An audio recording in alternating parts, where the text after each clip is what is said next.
Hi കൂട്ടുകാരെ, എല്ലാവർക്കും Reeja learning വേർഡിലേക്ക് സ്വാഗതം. പ്രാക്ടീസിലൂടെ പറഞ്ഞ് ഹിന്ദി സംസാരിക്കാം. പ്രാക്ടീസിലൂടെ നമുക്ക് ഹിന്ദി സംസാരിക്കാൻ വേണ്ടിയിട്ട് പഠിക്കാം. ചെറിയ വാക്കുകളും അതിൻ്റെ അർത്ഥങ്ങളും ഡീറ്റെയിൽ ആയിട്ട് പഠിക്കാം. അപ്പോൾ നിങ്ങൾക്ക് ഹിന്ദി സംസാരിക്കാൻ വേണ്ടിയിട്ട് പറ്റും. നമുക്ക് നോക്കാം ഇന്നത്തെ വാക്കുകൾ. മേ മുംബൈ മേ രഹ്താ ഹും, ഞാൻ മുംബൈയിലാണ് താമസിക്കുന്നത്. മേ മുംബൈ മേ രഹ്താ ഹും, ഞാൻ മുംബൈയിലാണ് താമസിക്കുന്നത്. മേ കല്യാൺ മേ രഹ്തി ഹും, ഞാൻ കല്യാണിലാണ് താമസിക്കുന്നത്. മേ കല്യാൺ മേ രഹ്തി ഹും, ഞാൻ കല്യാണിലാണ് താമസിക്കുന്നത്. മേ കൊച്ചി മേ രഹ്താ ഹും, ഞാൻ കൊച്ചിയിലാണ് താമസിക്കുന്നത്. മേ കൊച്ചി മേ രഹ്താ ഹും, ഞാൻ കൊച്ചിയിലാണ് താമസിക്കുന്നത്. ഞാൻ ചെന്നൈയിലാണ് താമസിക്കുന്നത്. നമുക്ക് എങ്ങനെ പറയാം?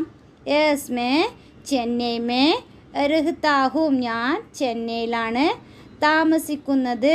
മേ ചെന്നൈ മേ രഹ്താ ഹും, ഞാൻ ചെന്നൈയിലാണ് താമസിക്കുന്നത്. ഇവിടെ നോക്കിയാട്ടെ, മേ കഴിഞ്ഞിട്ട് നിങ്ങൾ താമസിക്കുന്ന സ്ഥലം പറയാം, രഹ്താ ഹും. അപ്പം എന്തായി? നമ്മളെവിടെ താമസിക്കുന്നത് പറയാൻ വേണ്ടി പഠിച്ചില്ലേ? മേ മുംബൈ മേ രഹ്താ ഹും, മേ കൊച്ചി മേ രഹ്താ ഹും. അപ്പം മേ എന്താ അർത്ഥം? ഞാൻ. മേ ഞാൻ.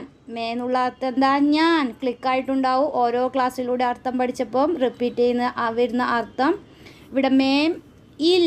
മേം എന്താ അർത്ഥം? ഇൽ. മേം എന്നുള്ള കറക്റ്റ് അർത്ഥം ഇൽ. ഉദാഹരണം നോക്കിയാട്ട് ഇവിടെ ചെന്നൈ മേ. അപ്പോൾ ഇവിടെ എന്താ അർത്ഥം വന്നേ?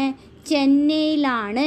ചെന്നൈ മേ ചെന്നൈയിലാണ്. മേ എന്നുള്ള അർത്ഥം മനസ്സിലാവാൻ അവിടെ പറഞ്ഞ ചെന്നൈ മേ ചെന്നൈയിലാണ്. രഹ്തി ഹും താമസിക്കുന്നത്. രഹ്തി ഹും താമസിക്കുന്നത്. ക്ലിയർ അല്ലേ അർത്ഥങ്ങൾ? രഹ്തി ഹും താമസിക്കുന്നത്. നമുക്കൊന്ന് പറഞ്ഞു നോക്കാം. നമ്മളെവിടെയാണ് താമസിക്കുന്നത്? മേ മുംബൈ മേ രഹ്താ ഹും, ഞാൻ മുംബൈയിലാണ് താമസിക്കുന്നത്. കൊച്ചിയിലാണെങ്കിൽ എങ്ങനെ പറയാം? മേ കൊച്ചി മേ രഹ്താ ഹും, ഞാൻ കൊച്ചിയിലാണ് താമസിക്കുന്നത്. കൂട്ടുകാർ, ഇന്ന് ഞാൻ ഇന്ന സ്ഥലത്താണ് താമസിക്കുന്നത് പറയാൻ പഠിച്ചല്ലോ. Yes, good. അപ്പോൾ നമുക്ക് ധൈര്യമായിട്ട് ഞാൻ ഇന്ന സ്ഥലത്താണ് താമസിക്കുന്നതെന്ന് ഹിന്ദിയിൽ പറയാം.